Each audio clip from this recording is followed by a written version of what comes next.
Hello, good morning. ஒரு இன்டர்வியூவரும் ஒரு interview பண்ணுறவரும் பேசிக்கிறாங்க.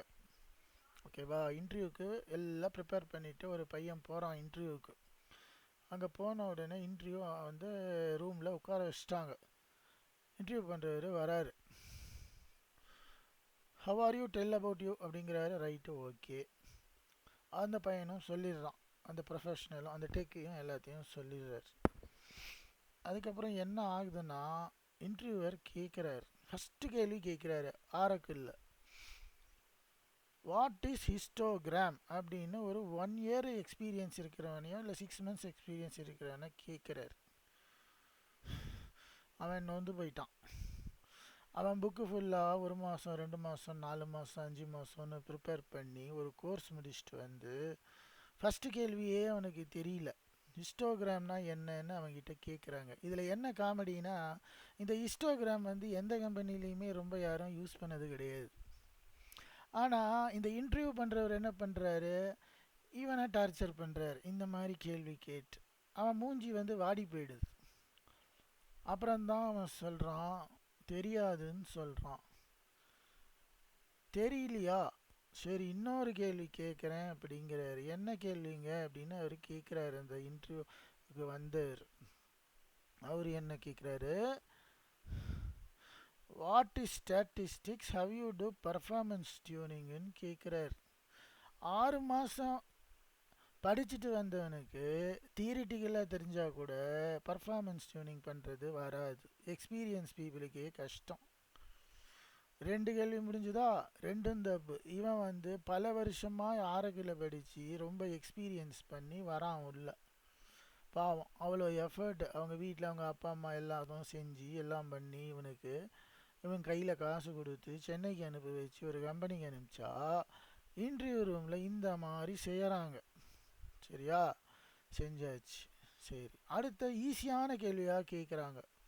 எஸ்கியூஎல் ஜாயின்ஸு, நார்மலைசேஷனு, செட் ஆப்ரேட்டர்ஸு, ஓகேவா, டிடிஎல் டிஎம்எல் டிசிஎல், ஓகே.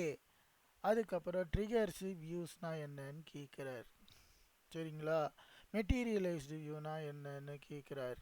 ஓகேவா? இன்ஸ்டட் ஆஃப் ட்ரிகர்ஸ்னால் என்னன்னு கேட்குறார். எல்லாமே அவன் பதில் சொல்கிறான்.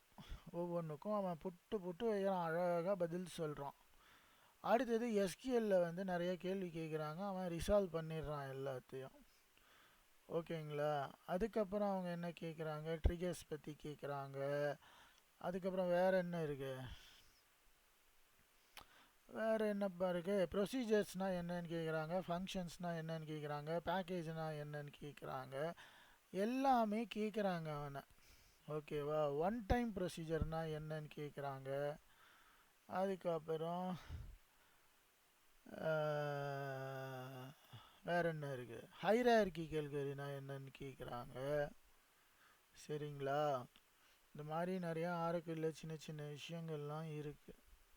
இது எல்லாத்துக்கும் அவன் பதில் சொல்கிறான், போயிடுறான். சொல்லிவிட்டு வீட்டுக்கு போயிடுறான். ஆனால் வீட்டுக்கு போனதுக்கப்புறம் வந்து என்ன சொல்கிறாங்கன்னா, ஹெச்ஆர் வந்து கால் பண்ணுறாங்க இவனை. ஹெச்ஆர் கால் பண்ணி, சாரிங்க நீங்கள் இன்டர்வியூ நல்லா பண்ணல, அதனால் நாங்கள் ரிஜெக்ட் பண்ணிடுறோம் அப்படின்னு. இவன் போட்ட அத்தனை எஃபர்ட்டும் வேஸ்ட் ஆகி அடுத்த இன்டர்வியூக்கு அவனால் ப்ரிப்பேரும் பண்ண முடியாத ஆகி நொந்து நூடுல்ஸாக போயிடுறான். அவனும் டிப்ரெஷனுக்கு போயிடுறான், இந்த மாதிரி செஞ்சிட்டாங்களேன்னு. அதுக்கப்புறம் அவன் கேட்குறான் ஹெச்ஆர்கிட்ட, எதனாலங்க எனக்கு இன்டர்வியூ ஃபெயிலியர் ஆச்சு, நான் எல்லா கொஸ்டினுக்கும் தான் ஆன்சர் பண்ணனே அப்படின்னு அவன் கேட்குறான். அதுக்கு தான் ஹெச்ஆர் சொல்கிறாரு, நீங்கள் 3 கேள்விக்கு ஆன்சர் பண்ணல அப்படின்றான். அவனோட டென்ஷன் எப்படி இருக்கும், அவனோட மனவலி எப்படி இருக்கும்னு நீங்கள் பார்த்துக்கோங்க, நான் சொல்ல வேண்டாம். இன்டர்வியூக்கு வரவங்களை நீங்கள் போய் கேளுங்க. HCL CEO, Polaris CEO, TCS CEO, நீங்கள் நான் எங்கெங்கெல்லாம் ஒர்க் பண்ணணும் அந்த சிஇஓலாம் தயவு செஞ்சு கொஞ்சம் யோசித்து பாருங்கள். நீங்கள் கேளுங்க, இந்த மாதிரிலாம் பண்ணால் சரி, ஏன் அந்த 3 கேள்வியை சொல்லி கொடுத்து ட்ரைனிங் கொடுத்து அவனை சேர்க்கக்கூடாதா? அவனை நோகடிச்சு தான் வந்து அவனை இன்டர்வியூவை விட்டு வெளில பண்ணுமா? இதெல்லாம் நீங்கள் பார்க்கக்கூடாதா? சொல்லுங்கள் சிஇஓ, சொல்லுங்கள். நீங்களே சொல்லுங்கள், இது நியாயமா? அவங்க வீட்டில் எவ்வளோ ஒரு வருஷம் பாவம் அந்த பையன் ஹானஸ்ட்டாக படித்து கஷ்டப்பட்டு எல்லாத்தையும் பண்ணி, உங்களுக்கு தெரியும் புக்கில் யாருக்குமே எல்லாம் இருக்கிறது தெரியாது. புக்குங்கிறது ஒரு ஓஷன். அந்த ஓஷனில் எங்கே வேணா கேள்வி எங்கே வேணா வரும். அவன் பாவம் எல்லாத்துக்கும் ஆன்சர் பண்ணியிருக்கான். ஆனால் அவன் ரிஜெக்ட் ஆகிருக்கான். அவன் மனநிலைமை எப்படி இருக்கும்? அடுத்த இன்டர்வியூக்கு ப்ரிப்பேர் பண்ணணுன்னா கூட அவன் வந்து மனவெளியோடு தான் இன்டர்வியூக்கு அட்டன் பண்ணுவான். அவனோட இன்ட்ரெஸ்ட்டும் போயிடும்.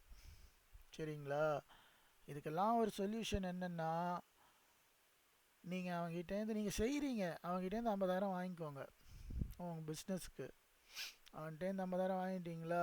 வாங்கினதுக்கப்புறம் அவனுக்கு கோச்சிங் கொடுத்து தள்ளிட்டு அவனை வேலையெல்லாம் முடிஞ்சதுக்கப்புறம் வெளியில் வரும்போது அந்த 50,000 அவங்ககிட்ட கொடுத்துட்டு அவனையும் வளர்த்துட்டு எல்லாம் முடிச்சுட்டு அவனை கிளப்பி விட்டுருங்க. இதுதான் நியாயம். இது வந்து சில கம்பெனியில் நடக்குது. எல்லா கம்பெனிலையும் இது பண்ணுங்க. வரவங்களுக்கு இது பேர் லஞ்சம் கிடையாது. 50,000னா என்ன? அது என்ன லஞ்சமா? யாண்டாயாது. அந்த 50,000க்குள்ளே அவங்க வீட்டுக்குள்ளே அவங்க அப்பா அம்மா போட்ட உழைப்பு இருக்குது. அது பேர் லஞ்சம் கிடையாது. அந்த உழைப்பை தான் உங்ககிட்ட கொடுக்குறாங்க. பணமாக ஏன் பார்க்குறீங்க? அவங்க உழைப்பை உங்ககிட்ட கொடுக்குறாங்க.